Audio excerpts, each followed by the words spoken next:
I'm Roslyn Parker, and we're here with Tom Higgins, president of the Jefferson City Symphony Orchestra. Hi, Tom. How are you? Good. How are you today, Roslyn? Good.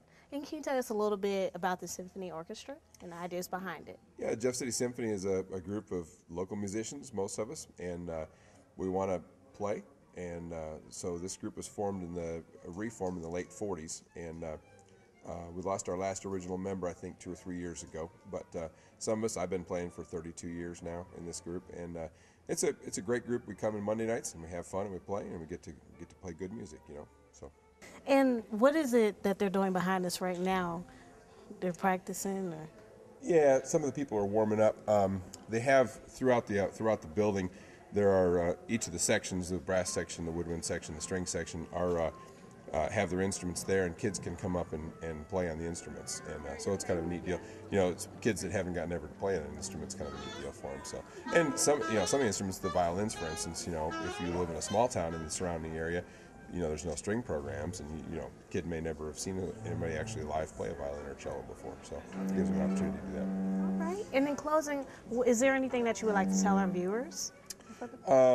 Yeah, come and enjoy a symphony concert. You know, there's not a lot of towns our size that I know of that have our own live symphony, and so it's kind of a neat deal that we have here in Jefferson City. That a neat opportunity for people to come out and actually, you know, of course you can go to St. Louis and hear that, you can go to Kansas City and hear that, but right here in town, that's kind of neat and kind of a unique opportunity. And so come and support the arts and learn something and grow a little bit and have fun with us. And where can an individual go to find out more information about the organization?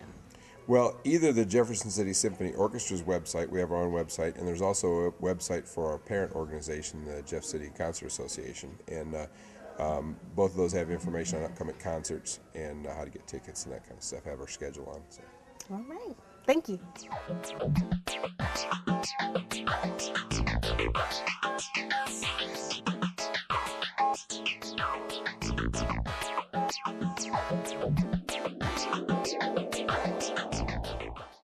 My name is Clayton. I went to a special learning center. Will you be my superhero? Every United Way donation is super. I'm Leon. I go to JC Daycare. Will you be my superhero? I'm Kobe. I go to Special Jordan too. Will you be my superhero? Support the United Way Community Campaign. My name is Suzanne. Will you be my superhero? Give, advocate, volunteer. My name is Colton, and I'm a member of the Boys and Girls Club. Will you be my superhero? That's what it means to live united.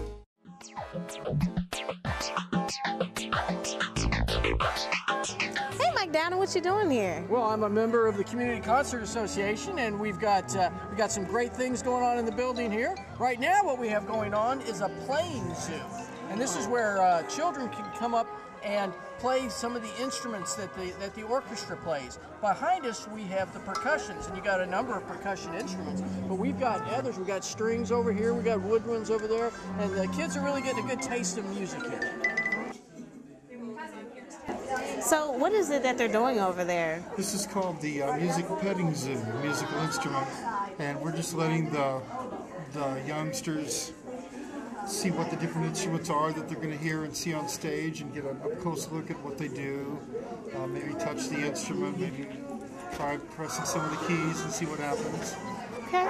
Teach them a little bit about what it's all about. Okay.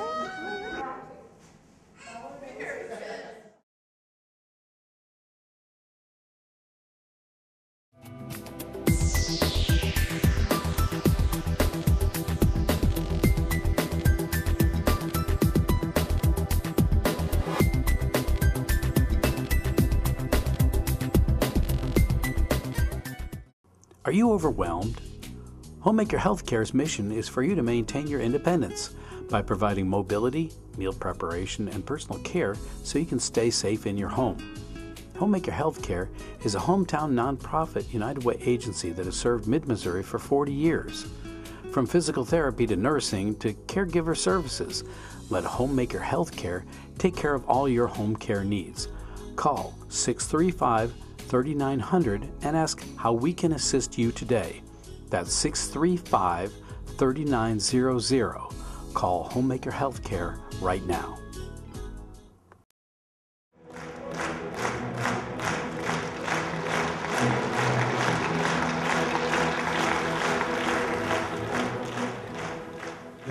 ladies and gentlemen, if I may have your attention one more time. Let me welcome you to the fourth concert of the Jefferson City Concert Association's 2012-2013 season. My name is Mark Conley, and I am the president of the association's board of directors this year. As we do at every concert, I want to pause and thank our very important contributors and sponsors of the Community Concert Association. Their support is critical to bringing you the variety of talented performers that we have each year. Our sponsors and contributors are identified in our program this evening. Please find the time to thank them for their generosity. I also want to highlight the Concert Association's official hotel, which is the Truman Hotel and Dame's Restaurant. We are grateful for its hospitality. Also, I want to highlight Hy-Vee and the friendly faces there who provide nourishment and beverages for our performers. Now, for some very important housekeeping rules. Please turn off your cell phones or set them on silent profile. With respect to upcoming events, the Association's next production is scheduled for Friday, April 5th, 2013, when we will present the Swing Belt, sponsored by Jefferson Bank. This female vocal trio has been thrilling audiences nationwide for over 10 years. They perform music made popular by the Andrews Sisters and the McGuire Sisters, as well as tributes to Mamma Mia. This evening, we are privileged to enjoy the second Jefferson City Symphony Orchestra concert for this season, which is tonight directed by the batons of 3 guest conductors. For this, the Symphony's Children's Concert. Tonight's narrator is Donald Waddle. One of the somewhat unusual rules of an orchestra concert is that you usually don't clap or applaud until the very end of the composition. That's because the individual pieces in a classical concert are really just one long performance linked together. Also, it's sometimes hard to know when one piece stops and the next one starts. Well, tonight, we're not following that rule. Since there are different musical pieces written by different people, and there are several different conductors and different groups of dancers, feel free to applaud and clap and cheer if you feel like it after each piece to show them how much you enjoy the performances and appreciate their hard work. The Jefferson City Symphony Orchestra has a rich history in our community. And in addition to providing excellent symphonic concert, it is also dedicated to providing symphonic performance opportunities for middle school through high school age students. Approximately 2/3 of the musicians in the orchestra are adults, and the remaining 1/3 are students. As you came in this evening, you may have noticed a fishbowl at the reception area. That is set up so that you may show some additional support for the symphony this evening by an additional donation. Please do so at admission. And now, it is my pleasure to introduce the Jefferson City Symphony Orchestra.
written by Paul Dukas almost 150 years ago for a ballet called La Paris, conducted by Eric Wiley. Now, a fanfare is usually played right at the start of a show, or sometimes just before somebody important comes into the room. Its purpose is to get everyone to shut up and pay attention. Worked pretty good, yeah. Now, fanfares are most often played by the brass section of an orchestra, since they are very loud. Because they are so loud, they usually sit in the back part of the orchestra. The way back part of the orchestra. But tonight we thought it would be fun and loud to get them up front so you can see them. So let's meet them and have each of their instruments play a couple notes. First, we have, I know some of you got to see some of these as part of the playing zoo, but for those that didn't, first we have our trumpet, and we have one of our trumpets play.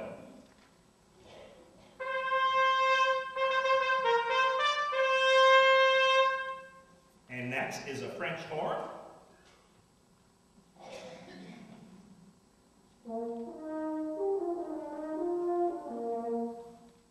Now the trombone.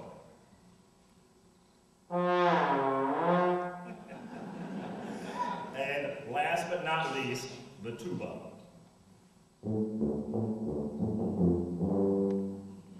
Thank you, brass section. The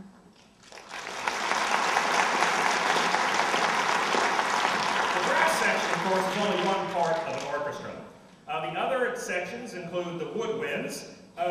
Can the woodwinds wave a little bit there? See where you're at? They're kind of in the middle. The woodwinds are instruments that you blow into. That's where the wind part comes from. And most of the instruments were originally, back when they started, were made out of wood. Therefore, they're called woodwinds. Of course, we also have the percussion section, which is just about anything you can hit on. Drums, xylophone, bells, triangles. And last, but not least, is the string section. And you can guess why it's called the string section. That's right, it's made up of all the instruments that have strings. Nobody said that the people who thought the names up for these things were that creative. That's just what it is. Now, all these groups together make up a team that we call the Jefferson City Symphony Orchestra. I know a lot of you young folks out there are on a team, maybe a soccer team, baseball, football team, or maybe a dance squad or gymnastics team. Just like a sports team, all the musicians and instruments have their own job to do. They don't do everything. Each of them only plays a small part of the notes that you hear as part of the piece, but they all work together to tell a musical story. They also practice like a sports team, each working on their own parts by themselves, but also getting together to work in groups on certain things or as a whole orchestra. Now, the leader of this team we call the conductor, and we have several wonderful conductors that are taking turns tonight leading the orchestra. We're also lucky tonight to have with us members of Dancers Alley who will be performing to some of the pieces, helping to tell the music's story. Music is an amazing thing, since it can tell a story often without any words, just by the way it can make you feel, think, and imagine. And that's what we're hoping that we can do for you tonight. Show what music can do.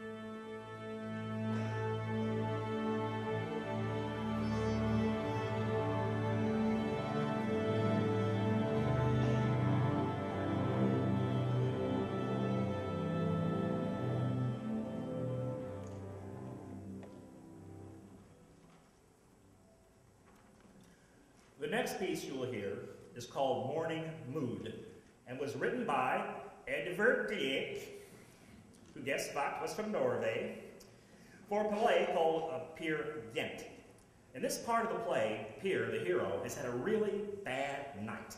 His ship was attacked and stolen, he was beaten up and left stranded and left out in the middle of nowhere. But now it's the morning and the sun is coming up. See if the music can make you imagine the sun slowly coming up and then getting brighter. And see the flowers and the trees and the birds start to sing and the day looking wonderful. This music you might recognize because it's often used to give the feeling of a hopeful morning, and in the play gave Peter the courage to hope that today would be better than last night. Of course, the next thing that happens in the play is he's chased up a tree by a giant monkey. But it was still a beautiful morning. Morning Mood, conducted by Patrick Clark.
music can not only make you feel hopeful or happy, it can make you feel sad.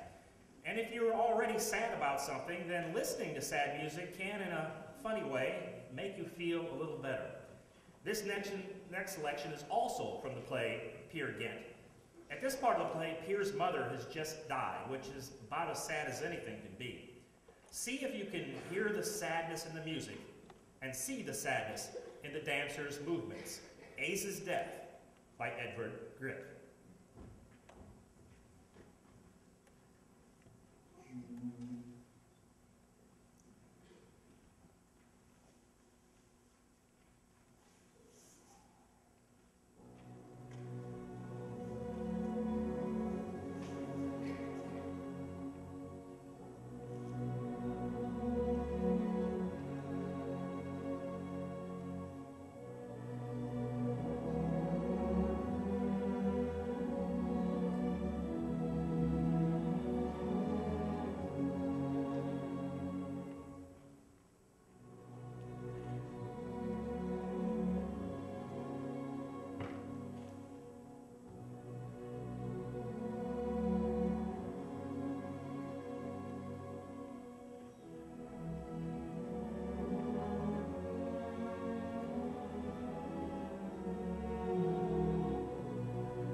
spring arrives and everyone is cheered up. There's going to be a wedding, and everyone is excited.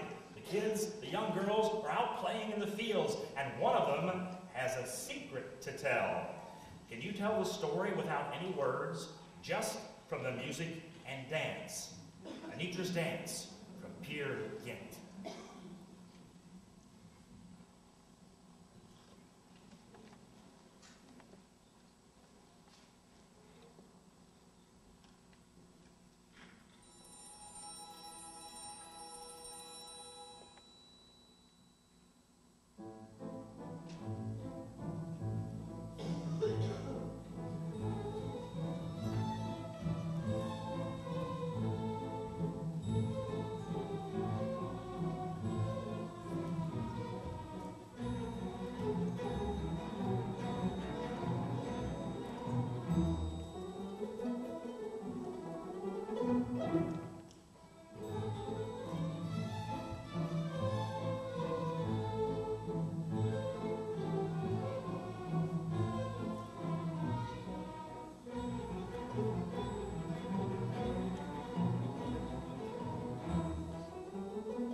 Don't try to keep that one girl from hearing the secret. She'll get really mad. If you ever get to see the entire play, Peer Gynt, don't drink too much soda before it starts. The play is over 4 hours long, and you really don't want to be in the restroom for the most exciting part. And that's in the Hall of the Mountain King. And this part, Peer's in big trouble. He's being chased through caves and dark underground passages by monsters and trolls with torches and pitchforks. Some of them want to cook him up for dinner. Some of them want to use a magic potion to turn him into a troll. Troll. See if the music and dance can make you feel like Pier is being chased in a mountain cave by the trolls. Hall of the Mountain King from Pier again.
Some of the musicians and play with some of the instruments earlier tonight as part of the playing zoo.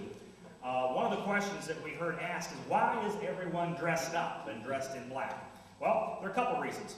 First, like I said before, the orchestra is a team.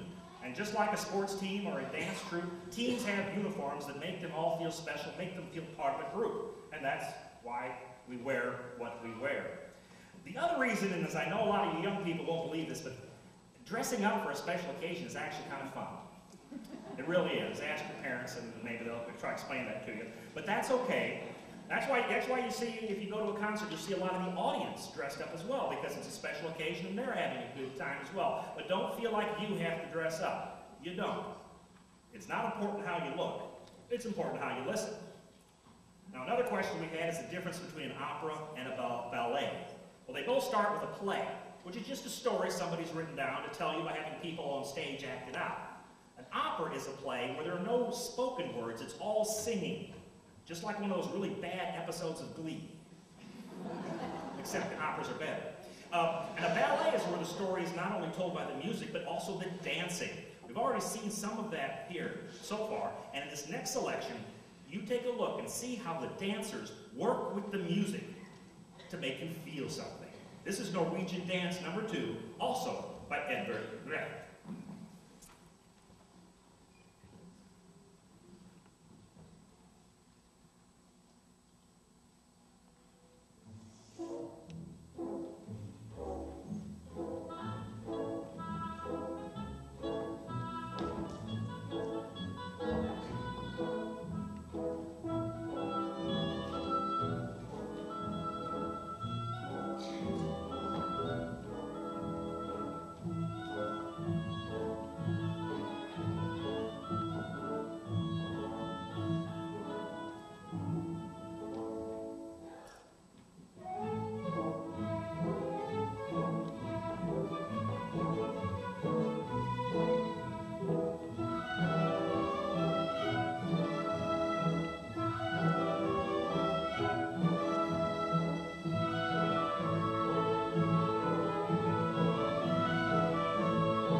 We're going to do a little something different on this next piece. I'm not going to tell you what it's about or what you're supposed to think or feel. Instead, there's no dancers on this one, so you won't miss it if you close your eyes. I want everyone to close their eyes during this piece and listen to the music and try to imagine what that music is telling you. What was the person who wrote this trying to get you to think about or to feel? There'll be a quiz later. So you may have heard this music before. If you have, again, also remember where you heard it from, and whether it was a TV show or a movie or a cartoon or anything, and try to figure out what they were doing when it was playing. This is Norwegian Dance Number 1, performed by the Jefferson City Symphony Orchestra, conducted again by Mr. Patrick Clark.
that that made you feel or think of?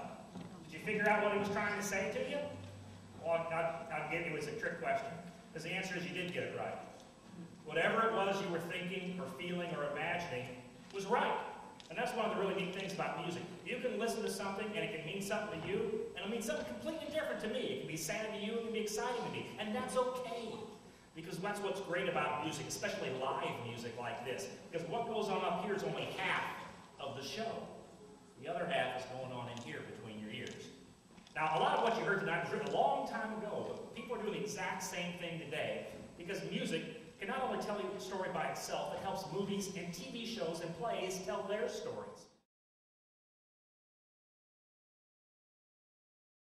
My name is Clayton. I went to a special learning center. Will you be my superhero? Every United Way donation is super. Will you be my superhero? Will you be my superhero? I'm Kobe. I go to Special Jordan too. Will you be my superhero? Support the United Way Community Campaign. My name is Suzanne. Will you be my superhero? Give, advocate, volunteer. My name is Colton, and I'm a member of the Boys and Girls Club. Will you be my superhero? That's what it means to live united.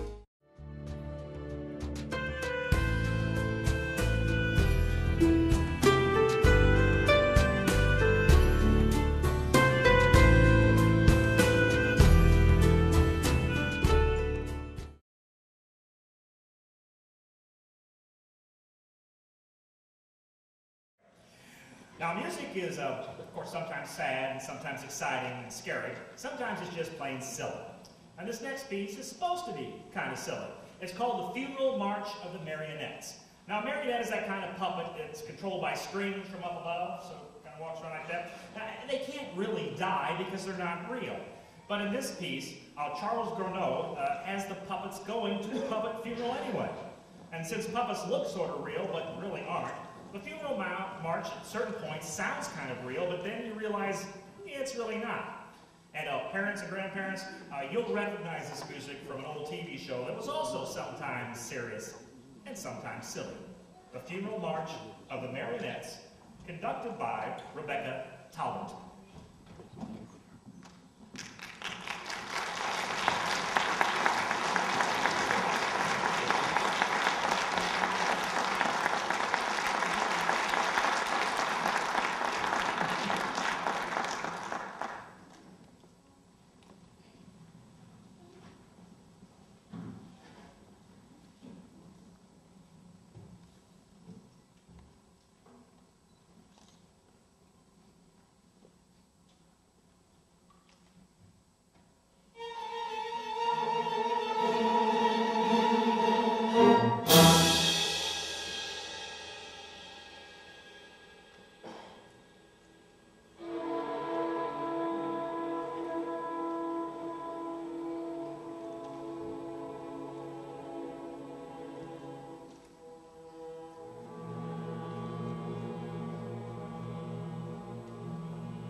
Our last selection for the evening is from a guy named Rossini.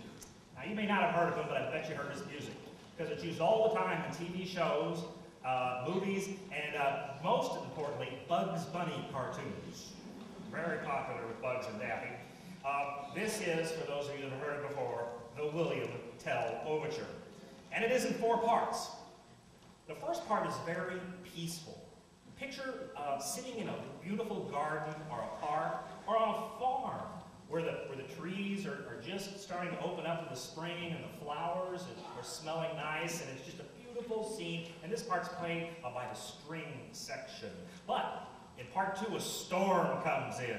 See if you can feel the storm slowly building, and then the lightning and the thunder. Obviously, our percussion section really likes this part. The third section is called A Call to the Dairy Cows. I don't know. I mean, I'm sure cows are pretty dumb, but I guess after the storm, they're all scattered and they're lost, and so it was important for somebody to go out and call the dairy cows to come back in because it's time to get milk. I really don't know why that's in here, but it is. Call to the Dairy Cows. And it's also a selection that I think you'll recognize. But it's the last one that is the most famous, and it's called the Cavalry Charge. Imagine everyone on horses, galloping at full speed, chasing the bad guys. Now, we've done real great with the rule about clapping between things, and that's been wonderful. We're going to break another rule now, because usually you as the audience have to sit down and be quiet throughout the whole thing until it's over. But when it comes to the Cavalry Charge, we're going to break that rule. And parents, sorry, you got to do this too. We want everybody to stand up when that happens, and you'll know when it happens, and go ahead and clap, or go ahead and stomp with the music, and ride your horse. Come on, ride your horse. And if you've never ridden a horse for real, well, you can always do it gun style. It doesn't matter, because we want you to feel the music as well as listen to it. The William Tell Overture by Rossini.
superintendent, look for other Jefferson City Council Association concerts and shows in the near future.